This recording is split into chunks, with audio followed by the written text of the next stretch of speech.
speaking of an area of the game which often has unpopular unpopular Here we decisions, go. the Crucible. Our old Hey. check-in on our buddy the Crucible. So there wasn't really, as far as like core Crucible, was there really any announcements? I mean, obviously Iron Banner and Trials, but in terms of the core Crucible, was there much? Not from the reveal. I mean, it was revealed a few weeks back in that long thread. I want to say it was Joe Blackburn who made this thread, but I can't be 100% sure. But it was revealed that we'd be getting some iteration of Rift in development. Yeah. As well as new maps coming at some point during which the remade map. You know, and that's not much consolation for the PvP guys now because, you know, they still have 6 months to wait before they get anything. But it is one of these things of like, hey, you know, we're not done with this. We're still working on this. Stuff is still going. And then the stuff from the Witch Queen announcement was really about Trials. Mm.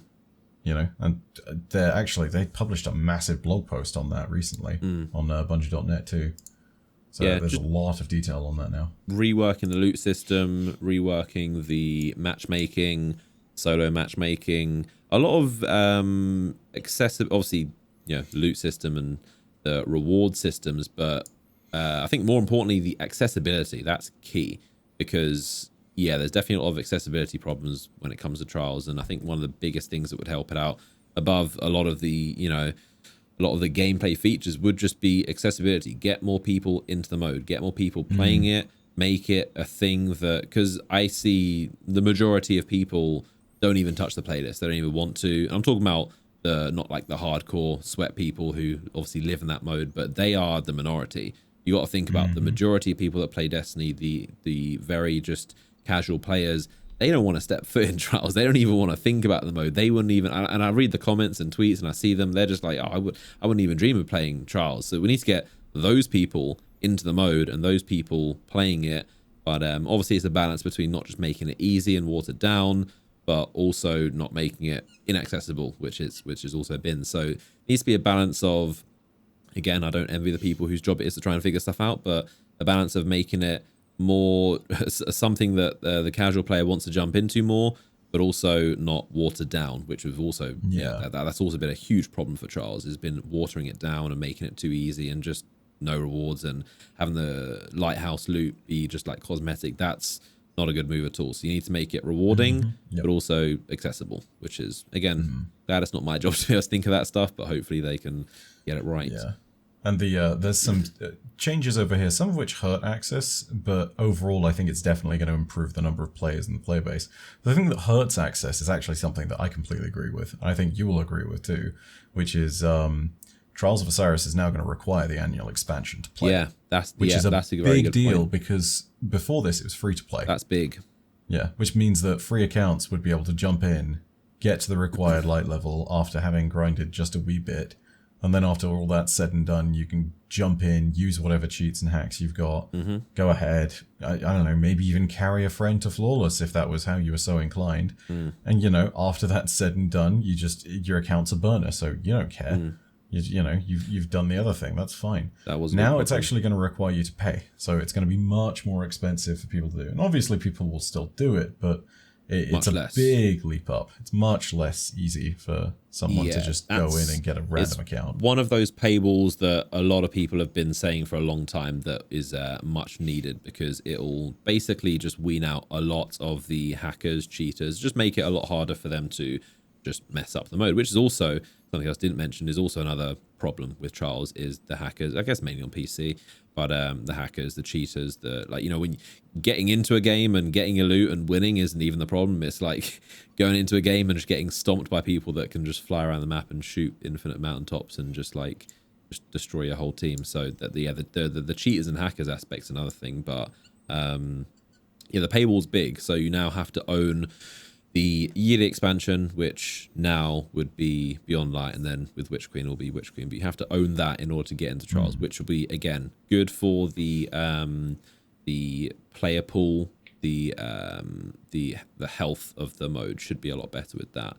But Trials is getting a lot of is getting new like guns and a couple new features. But the main things are just the too, right? So was that the reward changes too? Like how you get the loot on that front. Yeah, the fact that it's now tracking wins by rounds instead of wins by games is actually huge. Because you sit there and you realize that if you play a game out to completion, a 4-5 win for one team or a 4-5 loss for another is actually not a terrible outcome anymore.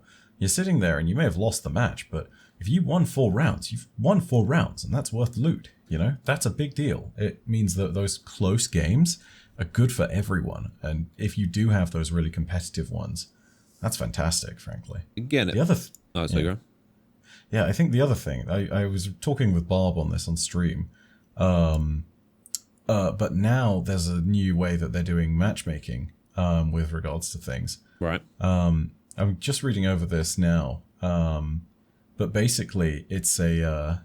here's the other thing. You now start matchmaking with players that have the same number of wins on the card and with a similar trials game performance of that given week.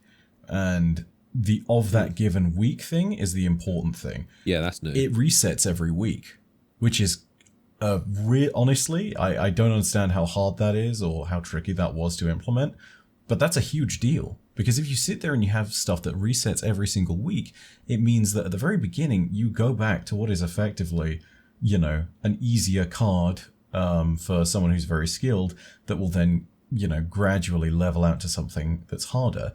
But if you're not that great, if you stick with it for the first few games, it's going to lower things down to your skill level and it's going to make it more possible to get more wins and potentially to even go flawless. So this is really the best of both worlds, you know? Like, sweat players will no longer be in this place where they're sitting there and, you know, battling it out against Crucible gods every single time for their first card just so they can get flawless.